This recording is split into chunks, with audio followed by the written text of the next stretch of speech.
1,75,000 இது எண்ணிக்கை. ஈழத்தில் செத்து விழுந்த நம் உறவுகளின் எண்ணிக்கை.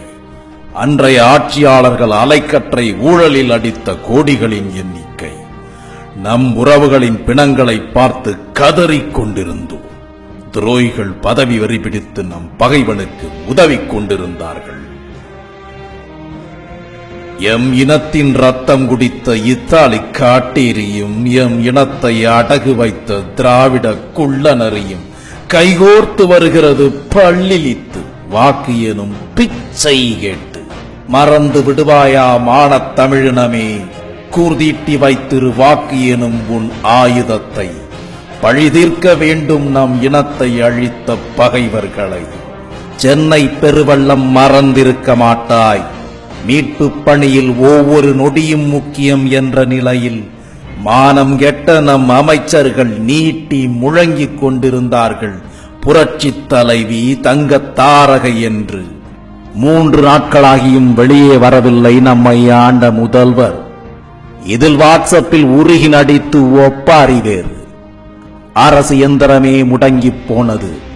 மீட்பு பணியில் பொதுமக்களே இறங்கி நின்றார்கள். இதில் ஸ்டிக்கர் ஒட்டும் அராஜகம் வேறு. போரிலே செத்தோம் கருணாநிதி உறங்கினார் நிம்மதியாக. நீரிலே செத்தோம் ஜெயலலிதா உறங்கினார் நிம்மதியாக. பக்கத்து மாநிலம் கேரளாவை பார். சமீபத்தில் நடந்தது தீ விபத்து. அதிகாலை 3:30 மணிக்கு நடந்தது அந்த கொடிய விபத்து. சூழ்நிலையை உணர்ந்த அம்மாநில முதல்வர் களத்தில் இறங்குகிறார். உடனடியாக உதவி வேண்டி கோரிக்கை வைக்கிறார் மத்திய அரசிடம். 3 மணி நேரத்தில் வந்தடைகிறது மீட்பு குழுவும் மருத்துவ குழுவும்.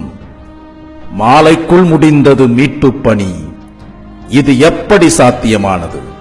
அந்த மண்ணையும் மக்களையும் நேசிக்கக்கூடிய அம்மண்ணின் மைந்தன் தலைவனாக இருந்ததால் உடனடியாக களத்தில் இறங்கினான் அம்மக்களின் உண்மை தலைவன்.